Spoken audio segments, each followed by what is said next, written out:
Estamos já na nossa terceira aula e nós estamos aqui falando sobre a origem da Bíblia, falamos sobre os livros da Bíblia, a maneira como eles foram divididos, falamos aqui na aula passada sobre o Pentateuco e falamos sobre os livros históricos. E agora nós vamos aqui dar uma explicação como esses livros se encaixam na história de Israel. Então, para você ter uma ideia, a história de Israel, ela começa lá no livro de Gênesis, narrada, e contada por a história de um homem chamado Abraão. Da vida de um homem chamado Abraão, Deus promete a ele que através da vida dele, nasceria uma nação. Quando Israel entra na terra do Egito, eles entram com 70 pessoas. E quando eles saem dali do Egito, eles saem aproximadamente com mais de 2 milhões de pessoas para entrarem no deserto. Como nós falamos, o livro de Pentateuco, os 5 livros lá, os primeiros 5 livros da Bíblia narram o momento que eles passaram no deserto. E depois os livros históricos que nós falamos na aula passada, ele narra a história do povo de Israel na conquista, na terra, na organização, como que eles ficaram. Então, como que era organizado? Então, eu fiz questão de colocar aqui as 12 tribos de Israel, que se transformaram numa grande nação, se formaram através dos 12 filhos de Jacó, que entraram lá no Egito com 70 pessoas. Eles entraram no Egito com 70 pessoas, mas saíram com mais de 2 milhões de pessoas. Tá? Então já era aqui uma nação, tá certo? Então guarde bem isso, eles já eram uma nação quando eles estavam caminhando no deserto. Como Deus organizava tudo isso? Deus organizava assim, entrada da terra prometida, tá? Qual era a organização? No deserto, Moisés era a liderança daquele povo, mais de 2 milhões de pessoas organizadas e lideradas por Moisés. Moisés morreu, Vamos colocar aqui um sinalzinho aqui. Moisés morreu. Quando Moisés morreu, o povo estava próximo de entrar na terra prometida. Ainda faltavam algumas conquistas, como a mais famosa história, as muralhas de Jericó. Então, Josué assumiu o posto de Moisés e conduziu o povo até que eles conquistassem a terra prometida. Quando eles conquistam a terra, aquele povo é dividido nessas 12 tribos aqui, simbolizada pelos 12 filhos de Jacó. Eles são divididos no meio da terra, tá? E quando eles são divididos no meio da terra, eles continuam sendo dirigidos e governados. O povo fica um pouco perdido, Você já imaginou? Já era uma nação. O povo ficou um pouco perdido. Então, numa outra aula eu vou falar só sobre Juízes, só para você ter ideia do livro de Juízes quando você for ler. Um dos juízes mais famosos que a gente fala na Bíblia é Sansão, Um dos mais famosos. Sansão foi um dos juízes que Deus levantou para organizar, para liderar, para fazer justiça, para defender o povo, tá? Então, o povo de Israel, Deus tinha uma maneira de trabalhar com o povo de Israel. Enquanto outros povos tinham os seus reis, Israel era coordenada através da bênção de Deus e homens que Deus levantava para liderar o povo. Então, um dos juízes levantado por Deus era Sansão. Eu vou falar em outra aula só sobre os juízes que Deus levantou. Uma outra aula nós vamos falar, tá? Aí o povo chegou para Deus e disse assim: Deus, nós queremos um rei como os outros povos, queremos que o Senhor levante um rei, Então Deus utiliza a vida lá de 1 Samuel, 2 Samuel, que eu disse. Lembra que 1 Samuel é o profeta, 1 Samuel e 2 Samuel, ele é o profeta de Deus que vai escolher então um rei. Então Deus manda Samuel ungir primeiro Saul. Depois Saul se tornou o quê? Saul se tornou o primeiro rei do povo de Israel.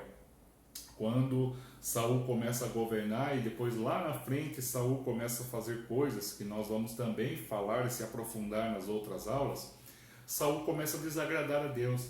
E aí Deus manda o profeta Samuel escolher o segundo rei, Davi. Davi então começa a reinar depois de muita luta, muita dificuldade, porque Saul não aceitava a escolha de Deus. Saul não aceitava ser rejeitado e também não mudava as suas escolhas, as suas decisões. Então, Saul procurou matar Davi, Saul tentou, e de todas as maneiras Davi não tocava, porque ainda Saul era o escolhido de Deus. Então, nós vamos tratar sobre esse assunto também na aula futura, mas é importante para que você guarde, porque quando você estiver fazendo a leitura e quiser entender o que os livros históricos vão contar, é importante você saber essa divisão, esse trabalho aqui todo, para você entender, porque eles vão tratar, os livros históricos vão tratar de toda essa trajetória, de toda essa dificuldade que Israel passou, entre Saul, entre Davi. Quando Davi reina, quando Davi vai e sobe no trono, que daí também aqui, Saul morreu, Davi então assume o trono, fica no trono. Depois de Davi, quando Davi também morreu, vem o filho, né? É assim, né? O filho sempre vai assumindo o lugar do pai em países que são governados dessa maneira de organização, né? Pelo rei. Sempre o príncipe vai e assume o lugar do pai. E Salomão era o filho que assumiu o lugar de Davi. Aí Salomão, ele tinha aqui uma pessoa chamada, esse homem aqui chamado Jeroboão. Ele não concordava com algumas coisas que Salomão tinha estabelecido. Ele disse para que o rei Salomão, ele até levantou umas pessoas para lutar contra Salomão, porque ele achava que Salomão estava colocando os impostos muito caros, muito difícil do povo pagar. Então ele começa aqui uma sequência de reclamações, e Salomão então manda matar esse moço aqui, esse Jeroboão. Então Jeroboão, ele foge para o Egito porque ele estava correndo risco de vida. Então ele fugiu para não morrer. E aí, quando Salomão morreu, o filho de Salomão, Roboão, ele assume o reino.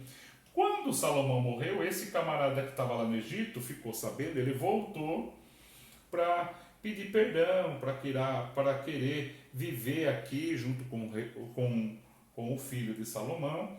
Só que ele chega e mais uma vez ele vai de novo e fala assim: olha, o seu pai, nós tivemos uma divergência, eu servi o teu pai, mas nós tivemos uma divergência porque o imposto que o teu pai colocava para o povo pagar era muito alto. E agora que o teu pai morreu e você está assumindo, né, você não poderia, né, tirar esse imposto? Tanto que Roboão vai se consultar às pessoas, aos idosos, né, aquelas pessoas, os experientes do reino, e eles falam assim: você deveria fazer isso, né, diminuir um pouco do imposto, né, dos impostos, para que a gente pudesse viver todo mundo junto, em união, né? E eles viam que esse Jeroboão tinha capacidade de também ser um bom líder. E só que Roboão, além de ouvir os anciões, ele vai ouvir os seus amigos mais jovens. E os amigos mais jovens disseram totalmente o contrário. Falaram: não, você tem que impor um imposto maior ainda. Foi nesse momento que houve uma revolução, né? Houve aqui uma rebelião. Jeroboão não aceitou. E como Jeroboão não aceitou, houve uma divisão. Lembra que o povo de Israel era formado de 12 tribos, tá? Então houve uma divisão. Jeroboão foi reinar no reino norte, das 10 tribos aqui, ele levou 10 tribos com ele, e Roboão ficou reinando apenas com 2 tribos no reino sul. Então, isso é muito importante você guardar. Isso aqui dá base para toda a nossa leitura no Velho Testamento, porque as histórias que serão contadas em 1 Reis, 2 Reis, 1 Crônicas, 2 Crônicas, vai contar os reis que reinaram, tanto aqui como aqui. Então, por isso que é muito importante você entender aqui, né? Eu fiz questão de contar essa historinha para que você pudesse compreender que agora a nação de Israel estava dividida em 2, Reino Norte e Reino Sul, tá? Então, nós daqui para frente vamos ensinar que havia profetas profetizando no Reino Sul e havia profetas profetizando no Reino Norte. Havia reis, né? Reis aqui reinando no Reino Norte e reis reinando no Reino Sul. Então, uma hora, né, quando estiverem contando lá tanto 1 Reis, 2 Reis, 1 Crônica, 2 Crônica, eles vão estar contando as histórias do rei do Reino Norte e a história dos reis do Reino Sul. e haverá profetas profetizando no Reino Norte e profetas profetizando no Reino Sul. Mas isso você só vai ficar sabendo na próxima aula e eu aguardo você no nome de Jesus.